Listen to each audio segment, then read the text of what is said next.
Greetings. Happy February. Welcome.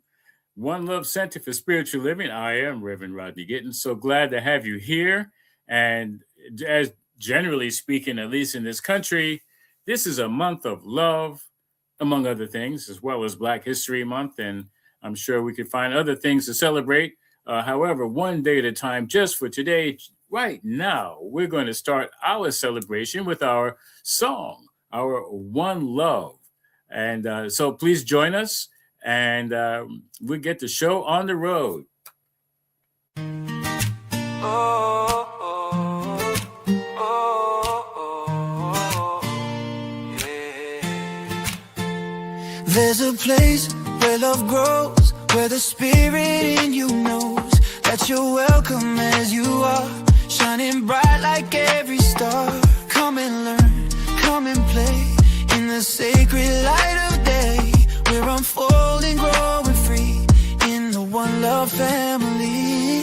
One love, one life, one spirit divine. One heart, one life, your journey and mine.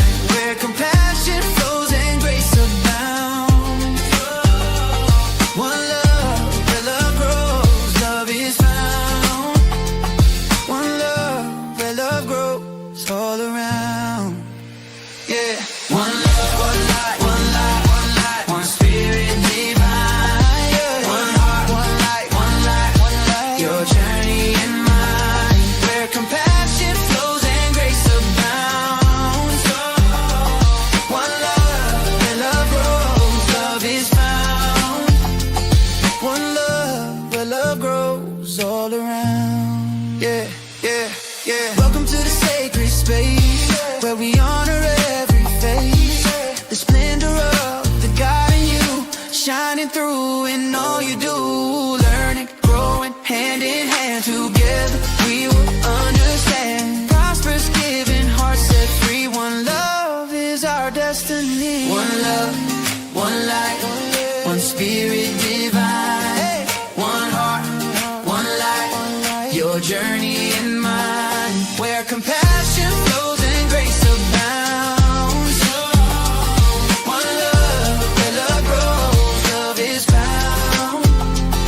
One love, where love grows all around. Welcome home to one love. To one love. Welcome home to one love. Where love grows, yeah. To one love. Welcome, everyone. Thank you so much for being here. Welcome to One Love. I love that song. It's wonderful, isn't it? So I want to go ahead and welcome you to One Love and our mission that we have here. Our mission is to provide a stable and welcoming community for all who choose to learn, to practice, and grow and play in the unfolding of their understanding of spiritual principles and spiritual living. We envision a world as a sacred environment where spiritual living flourishes through the continued growth and development of learning and application of spiritual principles. One Love Center practices compassion in service, love in action, and joyous, prosperous giving in the community. And our community has been lovingly created as a place of fellowship, meditation, prayer, sacred and healing service, musical celebration, classes, workshops, and spiritual films. So welcome. We recognize the splendor of the divine spirit that is you. Please know that we support you in being the best you choose to be in this glorious life. Welcome to One Love Spiritual Center. And today, what we're working on is working where we're working on let's be courageous to explore the edges of our inner world, welcoming discomfort in the birthplace of our growth. So we are going to have a great conversation today. Please join us. And I'd like to bring to the screen Ellen Suazo. She's going to do our opening evocation. Ellen, if you can go ahead and come on here. Thank you so much. And we'll let you start with prayer. So, great Sunday, everyone. So, in that space of recognizing and remembering the power of prayer, this prayer is an evocation. We invoking the God within us, the God that moves us, that breathes us. And when we evoke, we're doing it more for ourselves because God is always there. We don't need to connect to it. We just need to be aware of it. Just like when we become aware of our breath, most of the time, we don't even know we're breathing. Yet the breath's still going because we're still alive. So that spirit within you is breathing you right now, and align yourself with that breath of life. Feel the rhythm of it, that inner and outer breath process. And as you align yourself with it, you are evoking yourself. You are remembering that you are, that I am this being as God, in God, through God. And when I remember that, I can sit still and be open to receive what it has been given to me through this service. It's already done. You're just be making yourself, choosing, not making, but choosing to be present, to see what the spirit within you is saying. You will know the truth for yourself as each one of us continue to be a channel of love, a channel of the voice of God, speaking to each and every one of you that are here now in this live broadcast or are listening to it later on. I am so grateful for technology. I'm grateful for Lita, for Reverend Rodney, for the commitment to serve for this ministry. As regardless of who shows up or who doesn't show up live, each one of us know that this is God's work. And each one of us is inspired to let everyone remember what they have forgotten, that you are God. And every time each one of us say, I remember that we're speaking about you. I am grateful for the content that is going to be discussed, for everything that has to do with us being here this morning or this afternoon, wherever you are. I give thanks for this, knowing all is very, very, very good and is unfolding perfectly for this and so much more. And I let it be. And so it is. Ashe. Amen. That was wonderful. Thank you so much for sharing. And what you've just heard is Ellen saying a prayer. And just know that One Love Center has prayer professionals ready, willing, and able to remind you that spirit is full of power, charged, and already within you. So, and it's for your immediate use. So please call on us. The number below, you can call us at 646-685-3344. You can also call the Center for Spiritual Living World Ministry, and their number is 424-235-4326. And please know, when you reach out to us, your prayers are kept in strictest confidence. You can trust us to do the prayer for you because we know who you are. We know the magnificent being that you are. So we will pray for you, and we'll do that for 7 days. And after 7 days, give us a call. Let us know how you're doing. We'd love to hear from you. Thank you so much. And so now I'd like to bring in onto the floor Reverend Rodney. Greetings again, everyone. Mhm. And I believe we're having Ellen as well. Yeah, great. Well, we are here.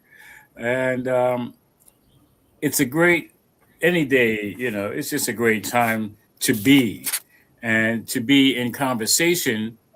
And in this teaching, in this philosophy, it's always about the truth of who we are, where we are, how we are, and as Ellen always reminds us, whose we are. And I always appreciate that because we know there's only one, and there's only one life. And uh, I have a sponsor, a dear friend, who would always ask, "How you living today?" And instead of just "How are you?" Just "How you living today?" And it always made such a difference because I couldn't just say, "Oh, I'm okay." I had to go within. And this month, well, basically, the month is embracing the edge. And a lot of times when I'm taking a look at myself, I'm doing my inner work, I usually go up to the edge. It's like I want to stay safe. I want to keep my boundaries. And so that inner edge usually is a safe place. However, in this philosophy, in this teaching, we like to go past whatever perceived boundaries that we have. And so we're talking today about living on the inner edge, meaning I'm taking it right up to not the limit, but to what we call the doorway. So I want to move past that, what I might have considered a limit, and start looking at from the, not from the outside in, from the inside deeper. And that way I can move forward with a greater understanding of who I am and why I am. And with the confidence of knowing whose I am, I can step over the edge. It reminds me of those cartoons where the character is running and they run off the cliff, but they don't fall down. They just kind of like their feet are moving and they're over the edge. And then they realize, oh my God, I'm over the edge. I got to run back to the edge, you know? And so I'm looking at, especially this month, at being comfortable with living on the edge and being prepared to push that edge, to go through that doorway, and know that because I know whose I am, that I'm okay. I'm going to be okay. That I am okay. So I open it up to either of you. You want to talk about the topic, living on the inner edge, before we go into a little deeper? Well, I love the image that they have for us of the person standing right at the edge of the cliff, as you had mentioned before. And it's about having that trust, right? That I can be here and be okay and be on this edge, and I'll still be all right. I'll be okay. Now, I have a slight fear of heights. So I don't care to be too close to that edge, but I would look over to see. I'll look over that way, but I'm not going to step close to it. And what that taught me is that, that little slight fear that I have is that unknown of what is at the other end of that, or falling off that edge and not being able to be supported. So, but I love that imagery that they gave us this month of being on that edge. And I just wanted to show that person standing there. That would not be me. It would not be me. But what courage it takes for us to really stand on that edge, right? To be there and trust. So I'll give it to Ellen. What does it bring to you? I love it. I think I live my life on the edge. I started doing it long time ago. I think since I was little. And the image that comes to me is little me climbing the trees and going all the way up all the way up as far as I can go until one day I fell down from all the way from the top all the way down. And I remember I felt when I felt sitting and I couldn't speak. And I realized, oh my God, I can't speak. And I remember breathing and doing ma. And I was just like, okay, I can say mama, okay. And I started and then but I just sat there still. And then little by little I rolled over and I stood up. No one knew about this because I was always doing things as a little girl. But and another image that comes to me is going to the I forgot the name of it, but it's in California where you go to what is it called, Reverend Rodney, when we go to the canyon. Oh yeah. I went there with a friend, and I went to the edge. And my friend was just like, don't do that. You're making me scared. Don't do that. And I'm just like, what are you so scared about? There's nothing to be scared about. It's going to be okay. And he was just like, but to me, that excites me. I don't know. Everybody's different. And I think that that's the beauty of it. For those of you that are watching, I'm smiling here because I'm saying to myself, isn't that such a beautiful thing? Because each one of us right here are showing people out there that is not right or wrong to be either way. You know, whatever you are, what's beautiful is that you can see where you are, and little by little you can go to that edge. And whatever that edge means to you, that is yours, you know. But I think that living on the edge for me is always to keep challenging myself to go more in, to more go in. And I do that all the time. The moment I feel comfortable, to me, that's a sign I must go near the edge. Well, I appreciate that for sharing. And I was at the Grand Canyon. Some of you who know the story, I'll keep it real short and sweet. I was taking pictures at the Grand Canyon and I stepped over that little flimsy fence that they have, and I was standing on the edge, literally. And a gust of wind came up and was pushing me over the edge. Now, we talked earlier about trust. I had trust that I was going to be okay, because I definitely have had a life of living on the edge. However, I was a goner, and somebody came from behind and held me just long enough to catch my balance so I could step back and be in that comfort zone again, a little further from the edge. So it was a old Japanese couple, and I thanked them. And then as I made my way back, I turned to them to really give thanks, like, oh, I really tell them my story. Yeah, I just wanted to take a picture and the whole thing, and they were gone. They weren't anywhere in sight. And so this was just a mystical thing of me trusting whose I am, that somehow, some way, I was pulled back from going over the edge, especially since I don't think I knew how to fly. I still don't know how to fly. Who knows? Maybe I could have figured it out on the way down. But but I just want to say that when we're living on the edge, and a lot of times, like you said, Lita, it's like that fear of going over is there. And I didn't have that fear stepping up to the edge. And there was something within me that had that trust factor.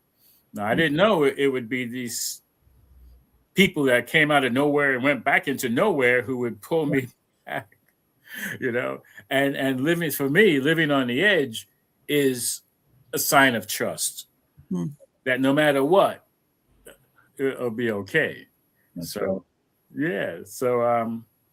let's move into some quotes as we usually do. Okay, let's do our first quote.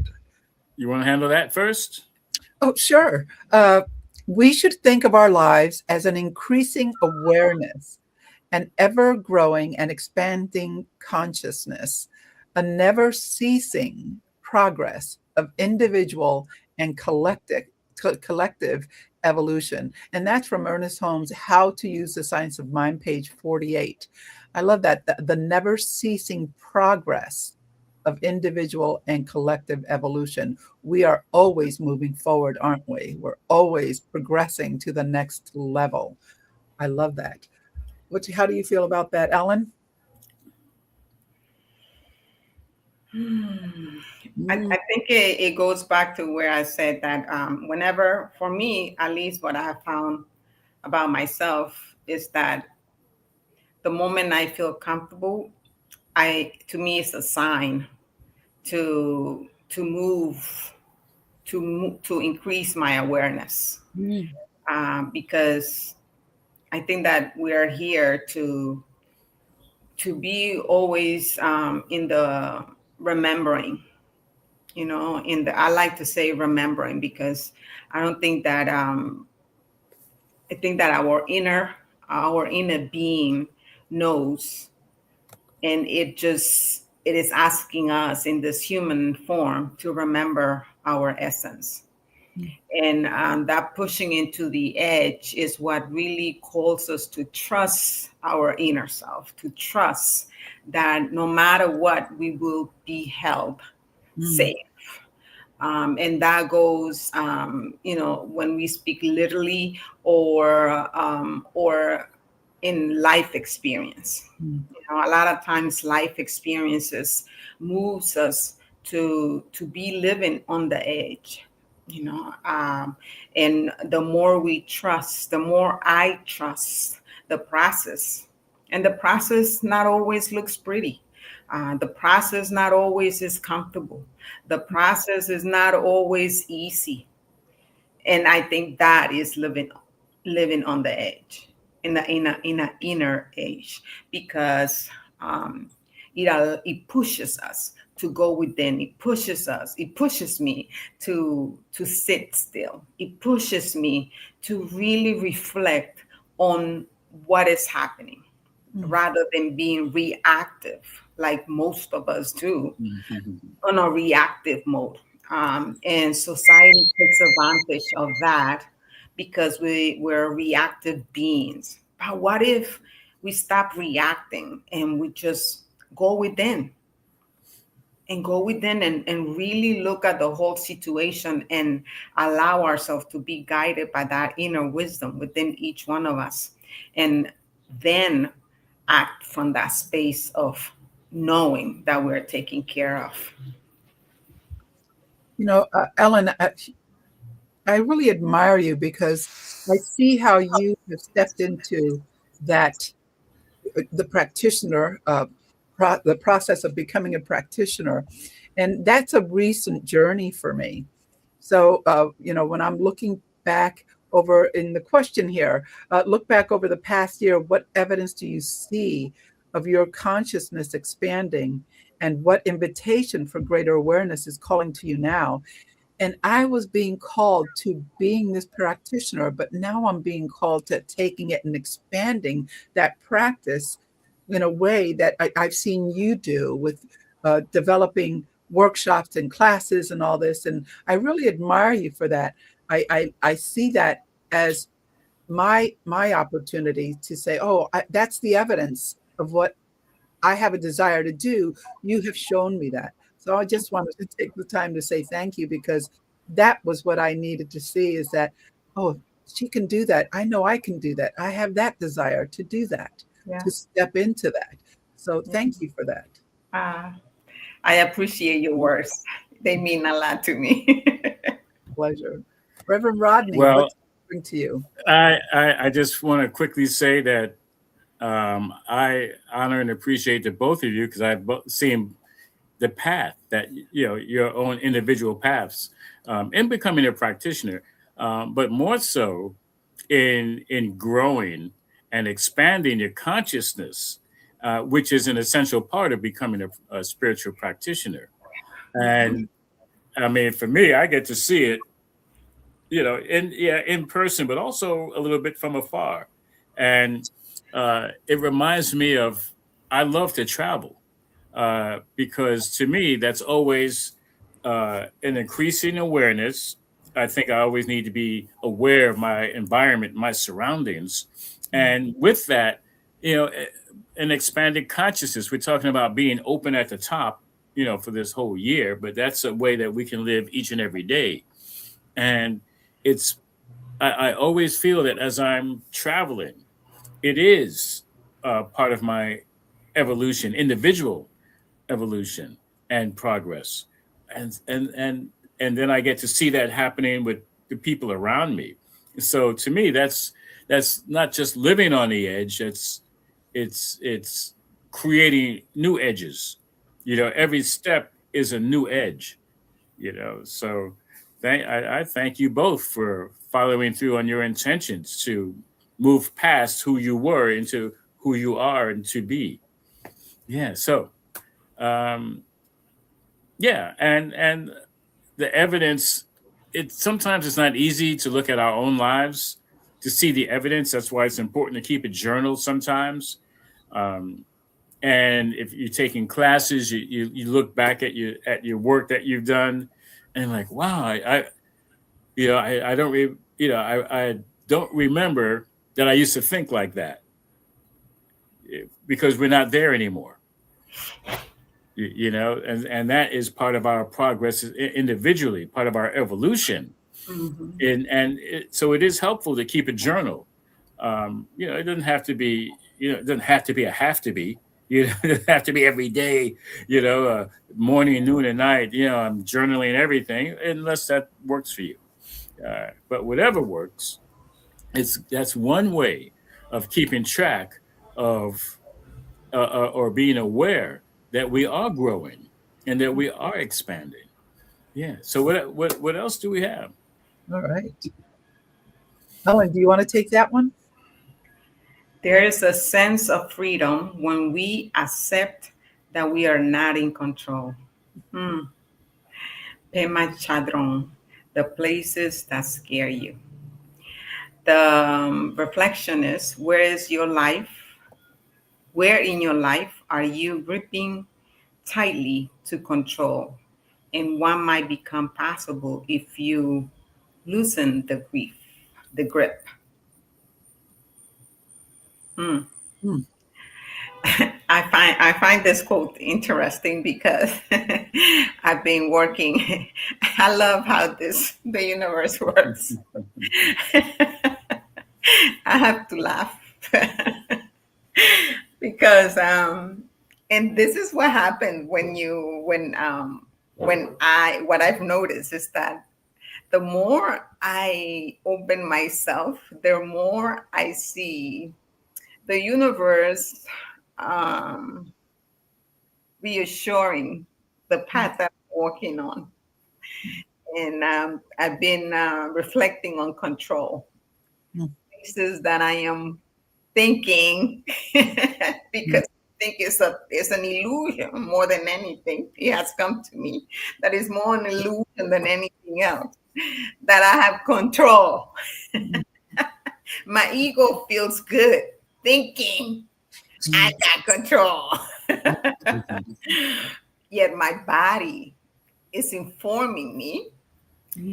that that illusion is causing discomfort in my body. That's what has come to me. And so my question to those of you that are watching now or later is, what is your body telling you? Ooh. Yeah. Where do you feel your body Mhm. is touching, or is you feel that uncomfortable, whether it's aches, whether it's inflammation, whatever is, however it's showing up by your body speaking to you. And it has to do with that illusion of I have control. Mm. And because I think that I have control, I'm gripping on whatever I think I have control. And that is causing something in my body. So, and I'm speaking to you from what I'm going through. I've been here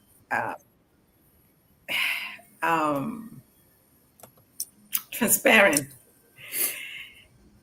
And it's an interesting, that's the least thing that I can say. Is interesting what I'm seeing and what I'm feeling and what is coming to me. So that's my share.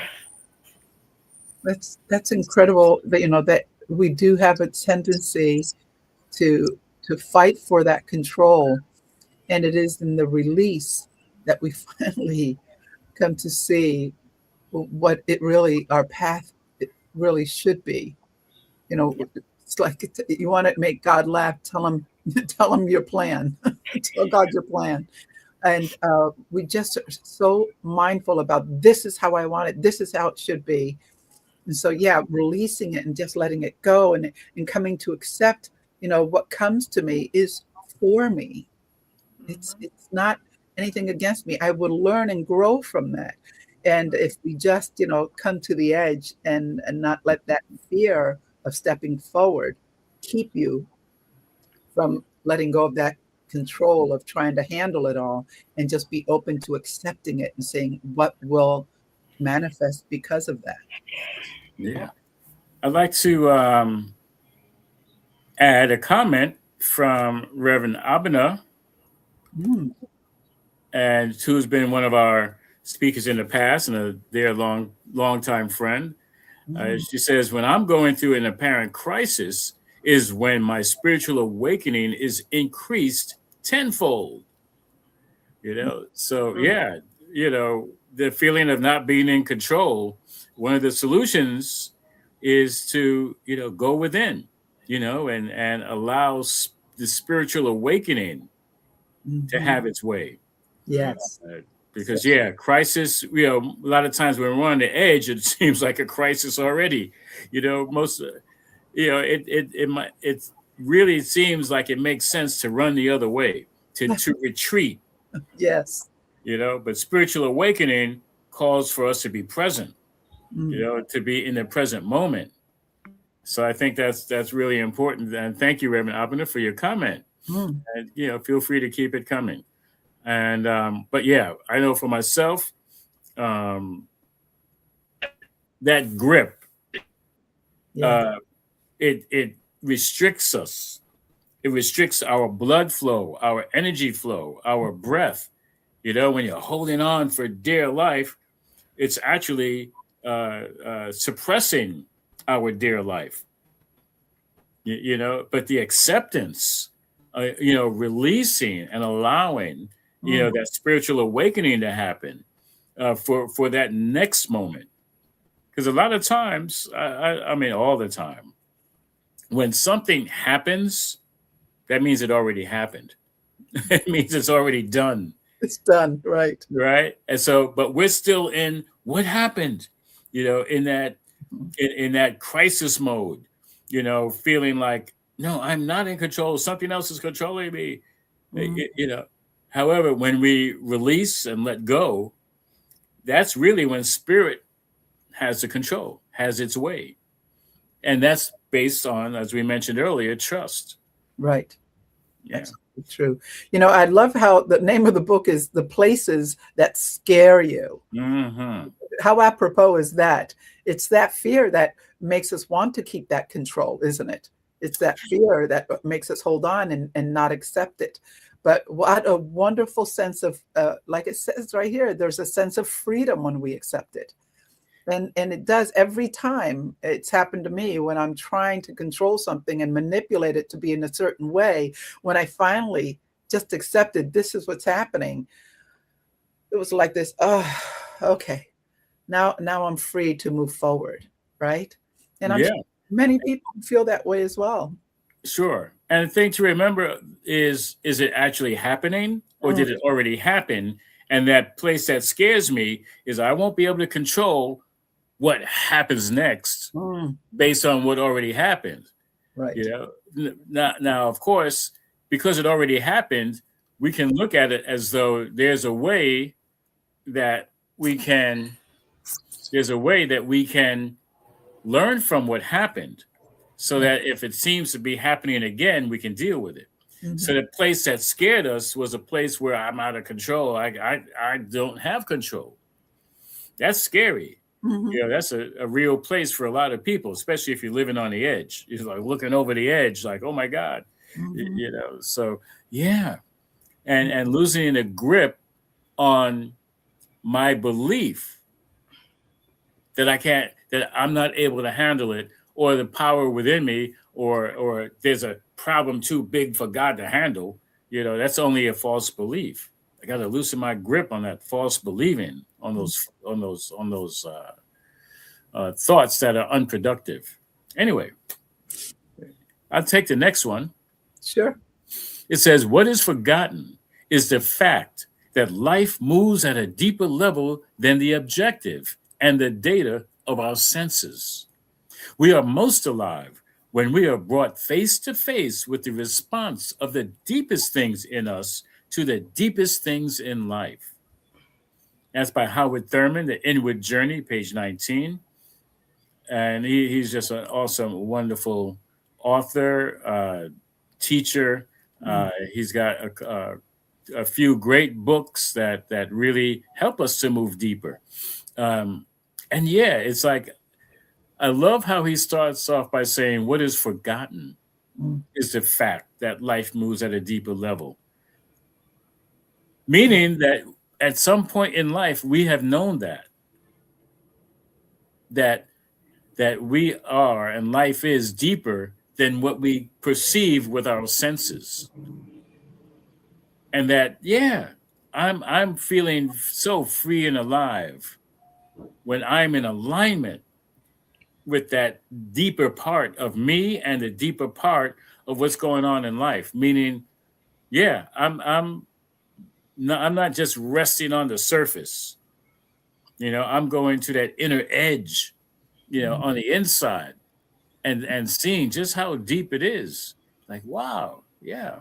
Um, and I love the question. It says, when have you felt most alive? Not from external achievements, just not that surface stuff or sensory experiences, but from a deeper inner knowing or connection. And of course, what awakened for you in that moment? Anybody want to jump on any of that?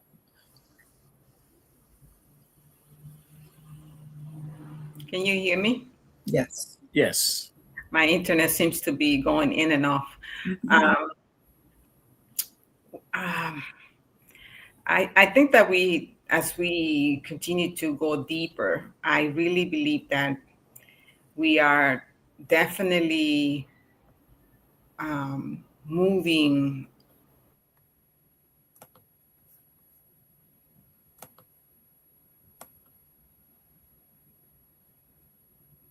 I think she froze again.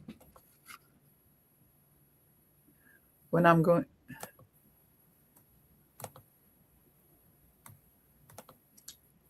I think Ellen froze again. Can you hear me? Yeah. All right. Would you like to respond to that? Oh, sure, sure. Uh, you know, there was a moment in my life where I was in very deep thought because there was that crisis that I was going through, a physical, health crisis. And I remember, and when we're not feeling well, the only focus in our lives is about getting better, right? So it isn't until we're in that space that all we can think of is the healing aspect, to get across from where we are right now, from what we're feeling, to being better, to feeling whole, to feeling complete. And during that crisis that I was going through, I finally found myself just always in that prayer, always in prayer, always in prayer. And it really awakened in me the power that I already had within myself, that I wasn't supplicating. Okay. I wasn't wishing and hoping, but I just felt myself being able to express myself fully.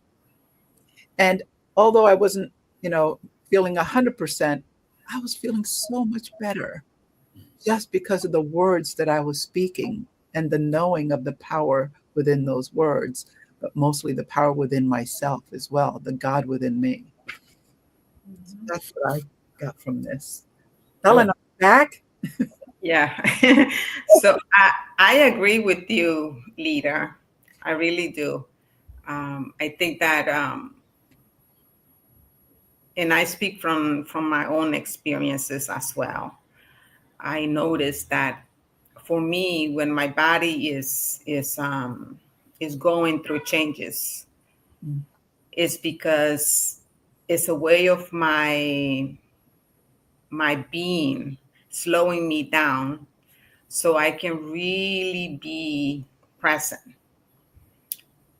not on the sickness, but on that reflection of what I am and who I am and whose I am, like I always like to say. Mm. And I say that because it really came to me, that who am I and whose I am. It really came to me. And it came to me, it was just like, wow, the depth of it was so deep that it felt so right for me, Mm. to say that. And when I remember whose I am, regardless of what's going on, whether it's um, having body challenges or mental or emotional or physically, remembering that Mm. really brings me back to to peace. Absolutely. I just want to thank you, Ellen, for that. We know that Lita will be uh, Mm. going on to her next activity at 1 o'clock. Anything that you wanted to say before you leave, I Lita? just want to thank. This is such a great conversation, and I really encourage everyone who's watching this, even if you're watching the recording, to share what you're feeling watching this. It's so true, Ellen. I love what you said about just being in that moment and that awareness coming to you. But thank you so much for allowing me to be here today. I'm so sorry that I have to leave, and I'm not sorry I have to live. I love living, but I just really enjoy this conversation, and I hope everyone continues to enjoy it as well. Have a blessed Sunday. Thank you so much. Thanks for being with us always. All right. And so I just want to add something that Reverend Albina joined mentioned. She, when she witnessed her husband in the process of transitioning, says, "I realize a holiness of life." And sometimes, many times, when we are open, we will get to have that experience. We will get to actually see the sacredness and the holiness of life, and that doesn't just happen on the surface. We have to go deep. We have to get to that edge to be able to. I look at it as though if you wanted to jump over something, you can't go all the way back and then jump. We have to get to the edge and then jump. So the things that we're looking at in life, um, a lot of times we have to be on the edge to look out, or to look up or to look within. We can't do it from that sheltered place where it feels so safe and comfortable, like you mentioned earlier.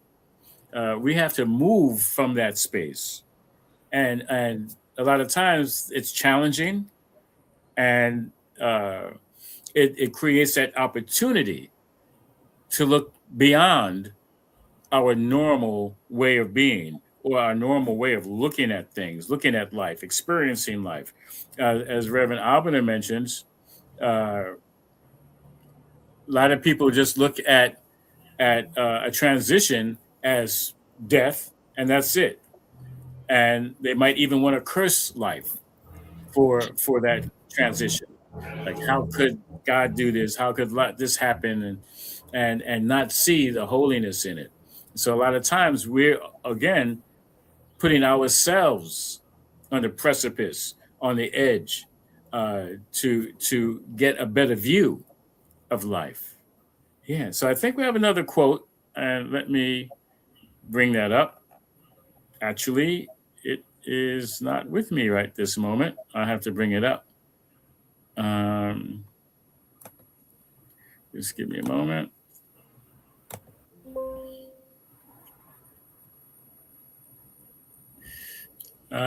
Is there anything else that you want to add to what Reverend Abner mentioned? No, I think that you covered it pretty good. Mm-hmm. Okay. Well, there was, you know what? We're going to keep it moving. And if you just give me a moment, we'll move into. Oh, okay, here it is. Just give me a moment.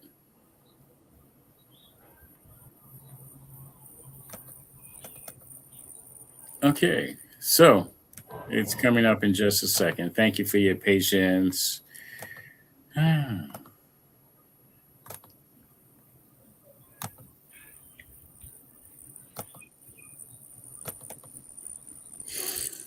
So another thing about living on the edge, yes, it can be scary, and as we mentioned, it is a way for us to grow, to expand in our conscious awareness of truth, knowing that everywhere we are, that we are safe, that we are comforted, that we are that is an opportunity for something, a greater awareness of truth to be our experience.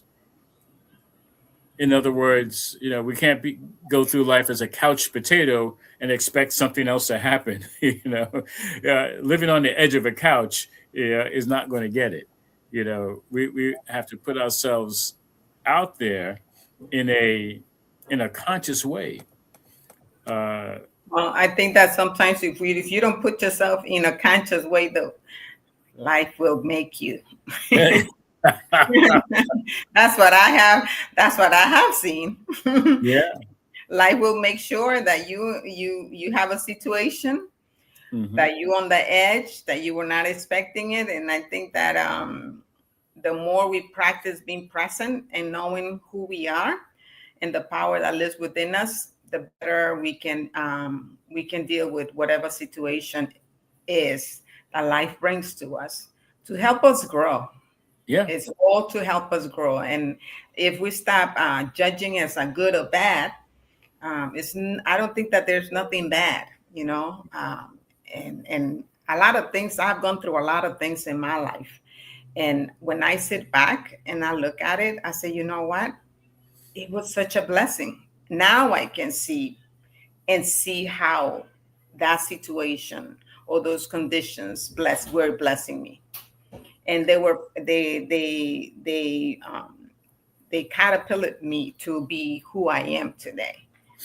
They helped me to be who I am today. Yeah. Everything serves us. There's not one thing that happens in your life that does not serve you. And sometimes life has to push you to be on the edge because you're not willing, like you were saying, if you sit on the couch, life is going to push you out of the couch. Yeah, Reverend Alvin says, yeah, absolutely, Ellen. We have this quote that says, to live by inspiration means to sense the divine touch in everything, to enter into the spirit of things, to enter into the joy of living, by Ernest Holmes, the essential Ernest Holmes, page 205. And so much like you said, if you're just sitting on a couch, it's not very inspiring. However, to get up off the couch, however we get that inspiration, means that all of a sudden we are recognizing that the floor is going to support us. There's a divine foundation for our lives that we can move onto and into and with and trust the divine touch in everything. And it's like, if you want to look at it in a very plain and simple, maybe mundane way, if you're hungry and you're sitting on the couch and you're hungry and nobody's bringing you food, you get inspired. you know, and that divine touch in everything is the universe conspiring for your greater good in ways that we don't contemplate. Many times we take it for granted, right? We get up to go get food. All right.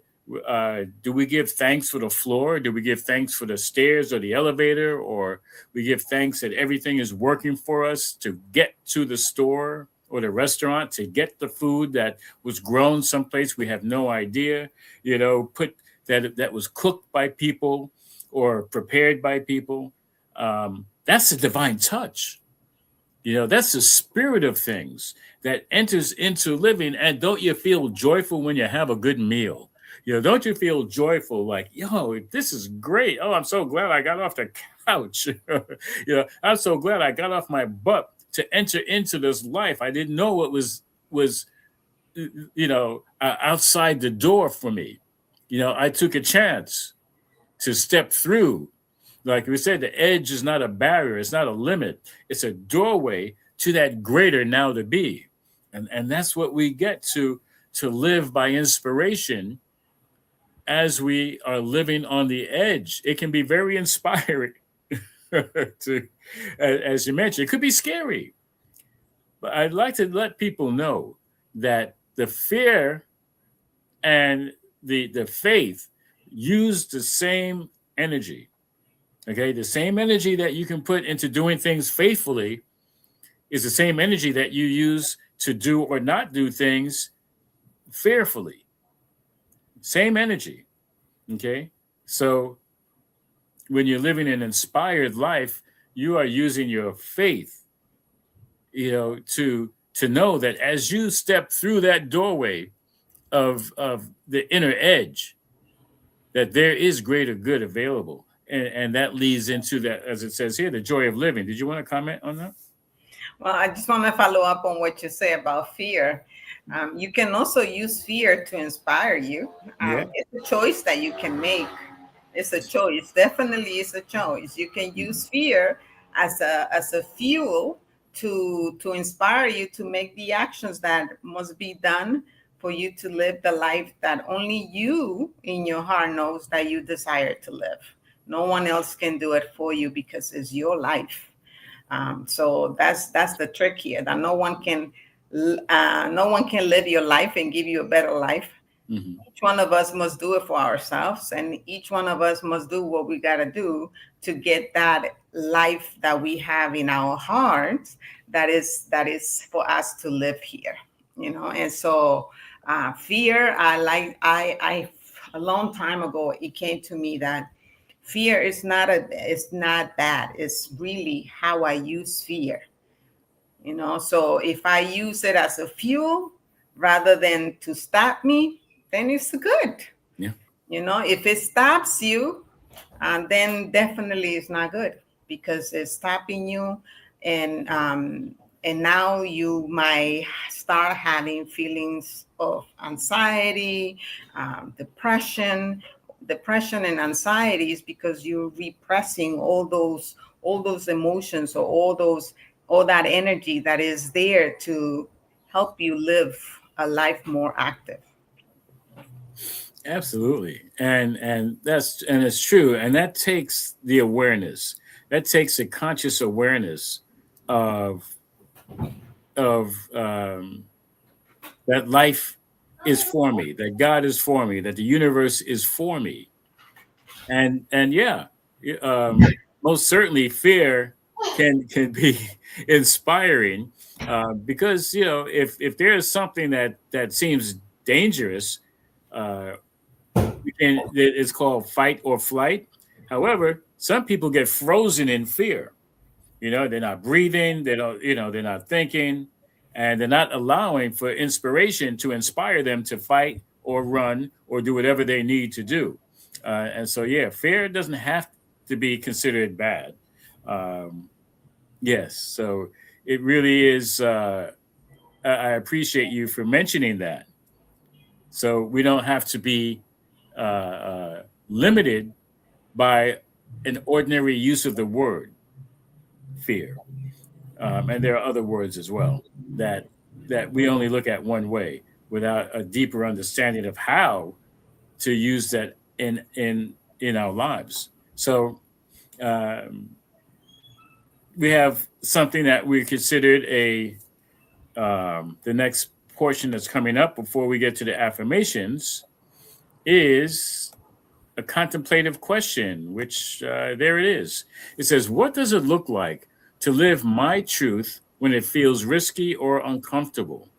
Good question. And this is for each and every one. Did you want to comment on that before we go into the affirmations? I love that question. I think that's a very good question to take as a reflection for the entire week, if possible.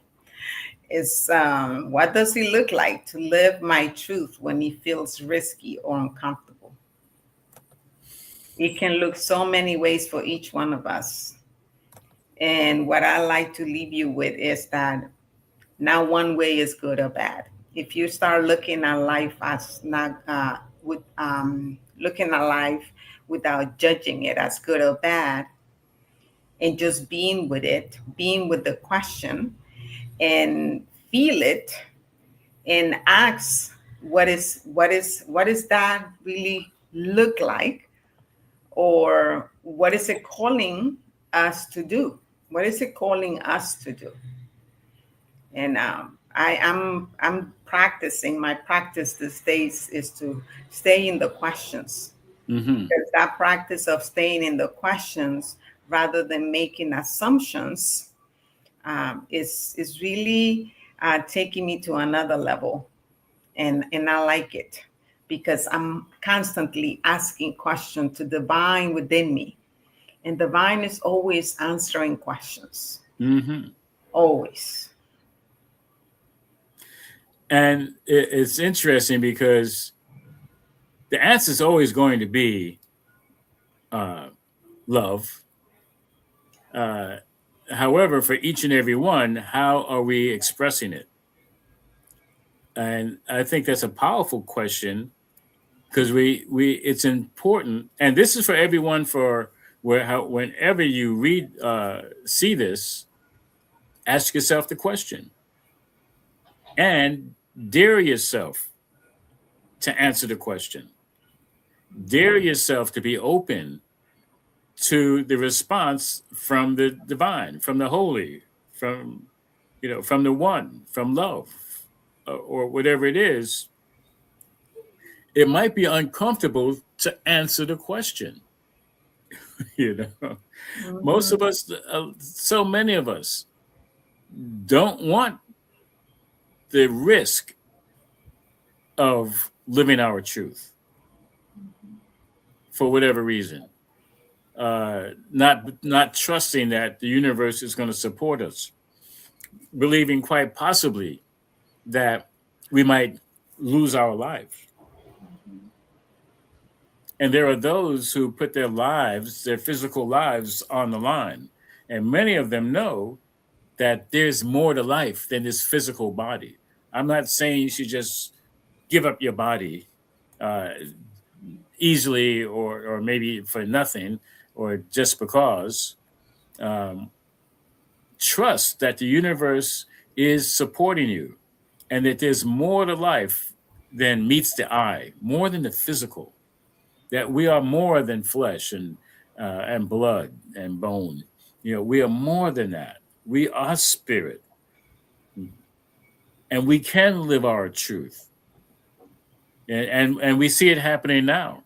We see people standing up for a collective truth that yes, our lives matter.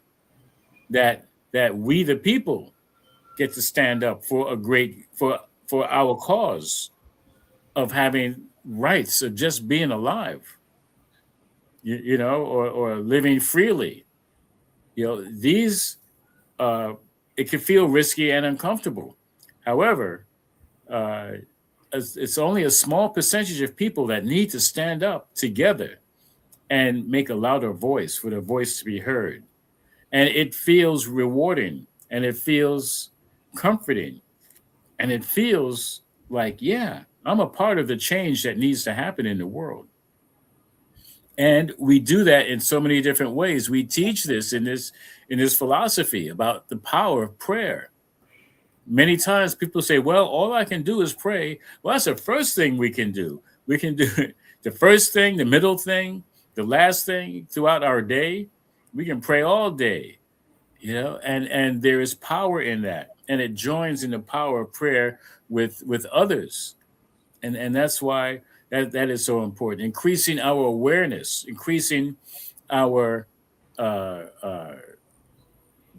awareness of spiritual practices that we can do so we don't feel disempowered. We do feel the power that we are and that we have, and the power to live our truth.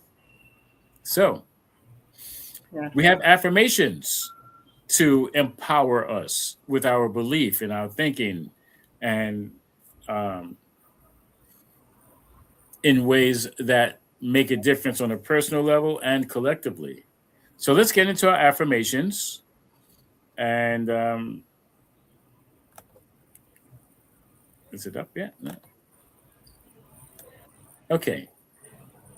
Um, So go ahead, Ellen. okay. It is so. Take a deep breath. Take a deep breath. So you can anchor this affirmation.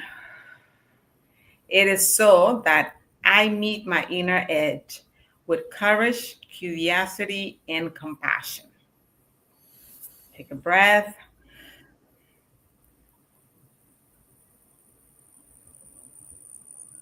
It is so that I meet my inner edge with courage, curiosity, and compassion. And I invite each one to take a breath. And it says, it is so that I release my grip on who I think I am and open to the limitless truth of who I really am in spirit. Well, let's take a breath and do that again. Oh, it is so that I release my grip on who I think I am and open to the limitless truth of who I really am in spirit. Okay, Ellen. It is so that I release my grip. Oops, wait. Okay. It didn't switch. Okay. Okay. Take a deep breath. It is so that I am whole. I am enough. I am loved. The divine within me knows no judgment, only wholeness. Take a deep breath. It is so that I am whole. I'm enough. I am loved. The divine within me knows no judgment, only wholeness. And so it is, and now it is. Thank you. Thank you. Now we're going to go into prayer, into a grounding prayer.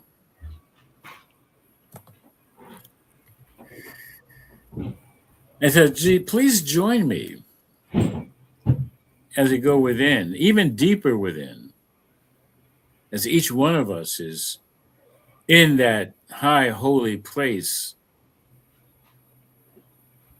and somehow, some way, somewhere on the edge, knowing that right where each one is, God is. That there's only one life, and that life is the life of the divine, the life of God, that is my life, the life of each and every one. And so I am knowing that there is always a divine opportunity to recognize about living on the edge, the inner edge, the inner doorway to greater truth and awareness, and how this shows up in all of the affairs that each one gets to go through and grow through. That there is on the very edge, the precipice, on the edge of the cliff of a deep knowing that says just one more step to greatness, one more step to unfolding a more prosperous life, a healthier life, a fulfilled life of divine and loving relationships, that all of this is right here on the edge that has been crossed so many times. And now finding ourselves on another inner edge, ready to take another step through the doorway of unlimited possibilities. Oh, I give thanks for knowing that each one is inspired for their own individual and the collective greatness. That each one, whether they are using fear as fuel to inspire them, or using a greater truth and awareness of the power that is always ready within them for their next step, not into darkness, into the light, into the light of day, the light of consciousness, the light of prosperity, of abundance, of all of the good that is available.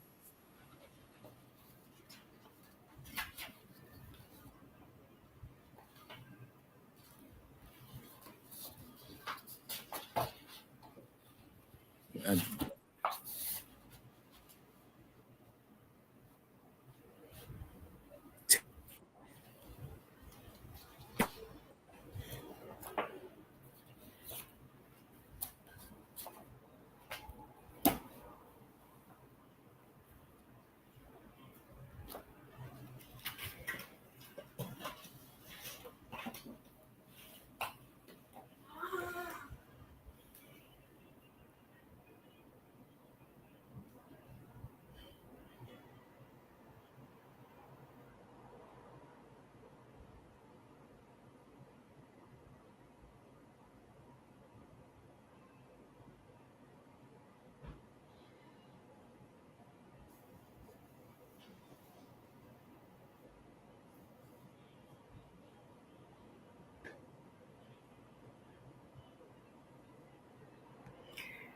So I guess we're having technical difficulties. So right now, what we're going to go into is we're going to go into letting you know that this is an opportunity. That was a treatment that Reverend Rodney was doing. And we are here to offer you prayers. So make sure that you reach out to us anytime via email or via text to send us your prayers, to send us your prayer requests. Remember that there's no charge for the prayers, and prayers are taken and are confidential. You don't have to worry about us sharing that information with anyone. We pray for you for 7 days, and after 7 days, then you can let us know if you want us to continue to pray for you on that situation. You can go to send a message or voice at 646-685-3344. Also, CSL, Centers for Spiritual Living, they also have a prayer request hotline that is number 1, prayer@csl.org, or you can give them a call at 424-235-4326. At this time also, we like to take the opportunity to thank you for all your donations that you have been sending to One Love Center. We appreciate your generosity. That's what keeps us going, and making sure that everything that requires to be paid for us to continue to do this ministry, continue to be here for you. And so before we go into just think about this opportunity, this is an opportunity for you to activate the law of circulation. And as you activate this law, you give whatever that is that you feel in your heart that is for you to give, no matter what amount is, no matter if it's $1 or 1,000 or $1 million, whatever amount is welcome. It is well received here. So now take your hands to your heart and have that amount in your mind and go. The affirmation of abundance. Money, as one of the many gifts of spirit, is good. As I share my offerings, I know that I am actively creating a space to receive more gifts, more money, and more good. I am grateful for the ability to give and for the good works this gift do in our center and in our world. And now it is, and so it is, Ashe. So you can send your donations, go to our website, onelovecenter.org. Click on the donate button. It's going to take you through the PayPal, and you can also send it through our Cash Me app at $OneLoveCSL. Thank you so much for your donations. At this point, I believe that Reverend Ronnie came back, and we can do our quickly. We can do the announcements. Remember that if you are part of our mailing list, you can get this on email as well. You get all the events that are happening, and Centers for Spiritual Living has a lot of events going on right now. So, Reverend Rodney, I pass it down to you. Well, thank you, and thank you for filling in. It was a great prayer. And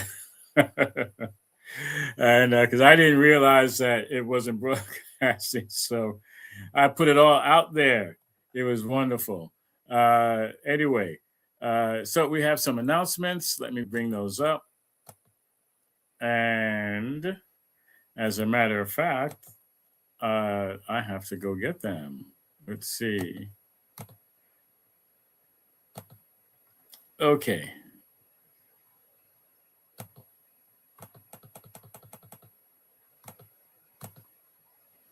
The first announcement I want to make is the book of the month is by Howard Thurman, The Inward Journey. And he has meditations that address the deepest needs and aspirations of the human spirit. There are many themes in the book: the quest for meaning, the quest for understanding, the quest for fulfillment, quest for love, quest for peace, quest for God. He has wonderful insights to so many of the Christian and perhaps Jewish and Muslim ways of practicing their religion. And of course, he is a metaphysician. So get a hold of The Inward Journey and check out his other books as well. Okay. Also, Science of Mind magazine. You certainly want to get a hold of that. If you email us and say, hey, I want to be a member of One Love, we'll arrange for you to get 6 months free of Science of Mind magazine. And you can be able to access it online or get the hard copy. And the daily guides, the monthly daily guide is by Reverend Raymond Anderson, Dr. Raymond. So that is awesome. You want to take advantage of that as well. So our very own Ellen Suazo has what's called Return to Radiant Flow. And it is a wonderful, powerful opportunity. It is a retreat. And you can reserve your spot now. I'm going to look for other information to put up there so that you can get to it. It says it's a destination retreat. You're invited to be part of this beautiful adventure on a semi-private island in Pozolta, Puerto Vallarta, Mexico.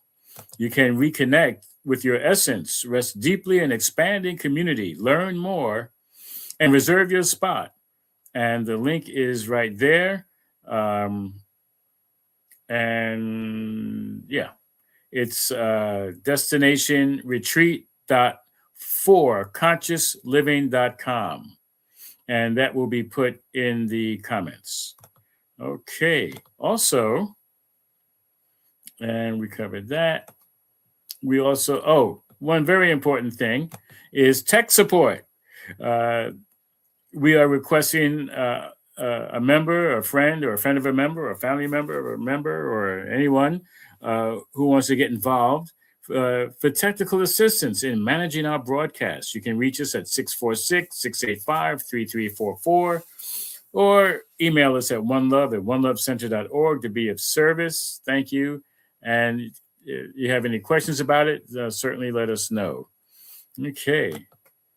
Also, we have Centers for Spiritual Living, our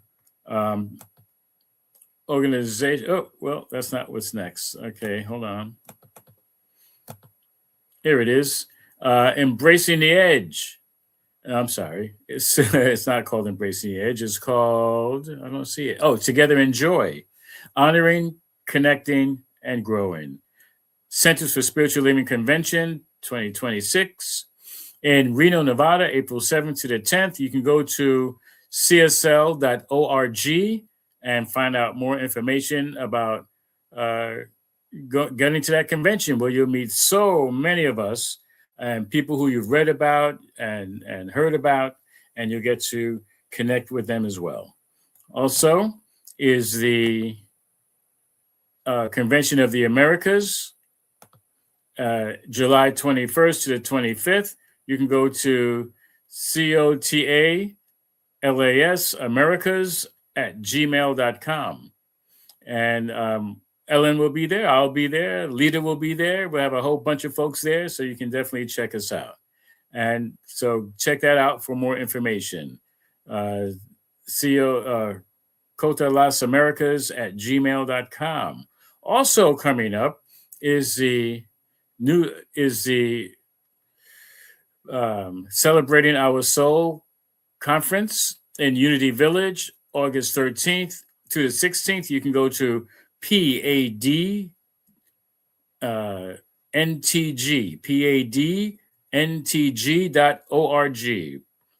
and find out more about that. That's an awesome convention coming up, and you can definitely benefit from that as well. So we have a lot involved where you get to connect with people from all over the world, and really get that this new thought, this metaphysics, this teaching, this philosophy is more prevalent than you think, and it's available for all, and it assists us one of the ways in embracing the edge and moving past the edge.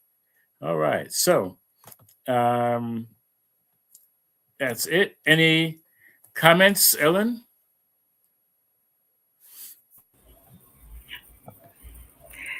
I am just so grateful to be here and to be speaking about this topic that we spoke today. I think living on the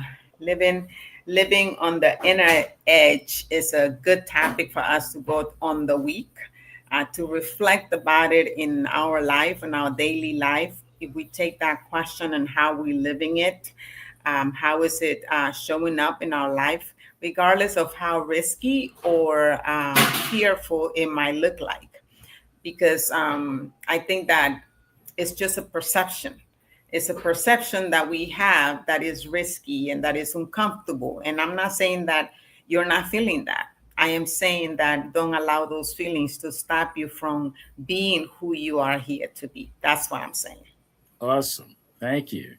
And we already have an answer to the question that was contemplative question. What does it look like to live my truth when it feels risky or uncomfortable? And Reverend Abena, who's been busy with us today, and we'd love to have you back with us on screen, is that it looks like no confusion, calmness, and safety. Nice. Oh, thank you. Thank you. And anybody else, feel free. You can answer this even after the broadcast is over.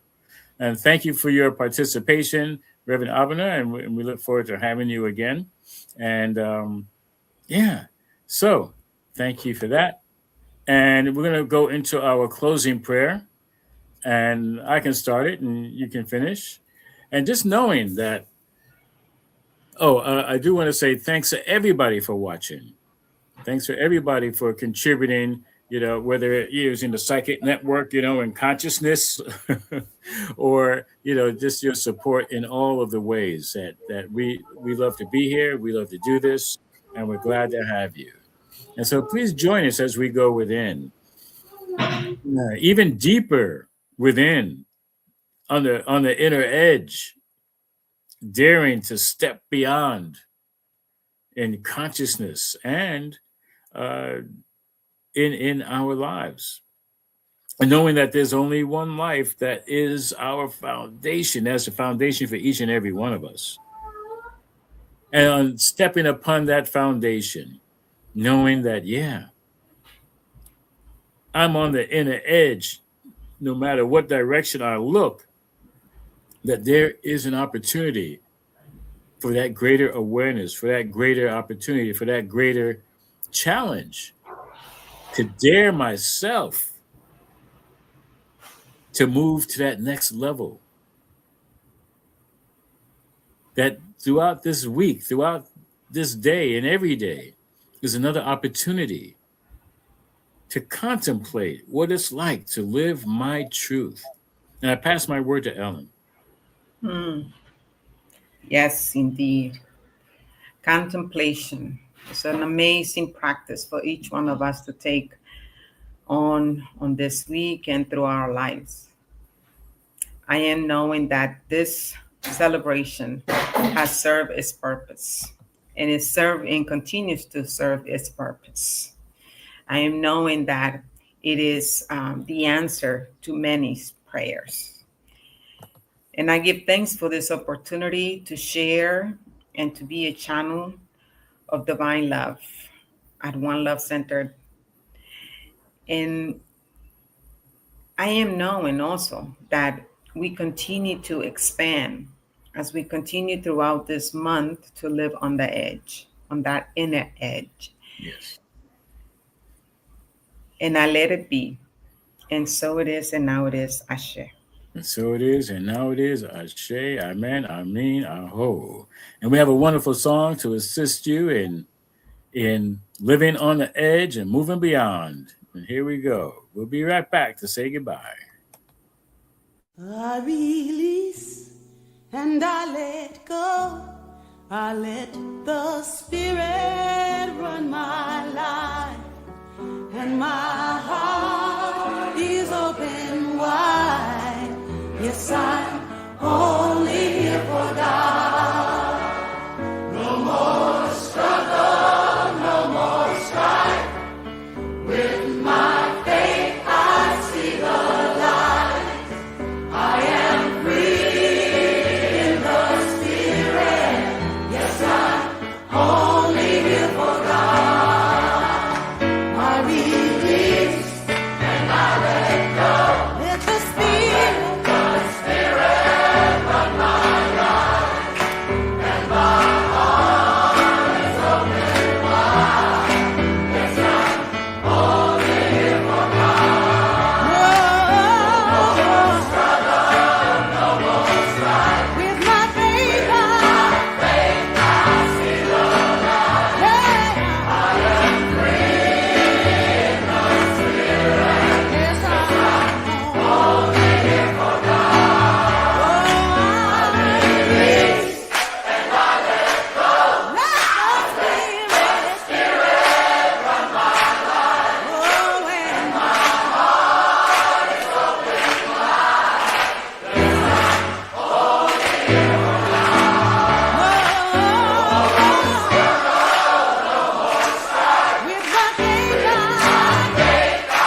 Yes, yes, yes. You can live on the edge knowing you're only here for God. God got your back, front, side, up, down, all over, all around. And one more comment. This is from Reverend Abner. Thank you. Need to hear both. Yes, we're glad that you were here to join us. Yes. And I'm reminding everyone to share the video. Share it to your your group, your friends, whomever. Somebody else will enjoy this. We'll get something from it. So thank you again. We'll see you next week. Peace and blessings, beloveds. Thank you, Ellen.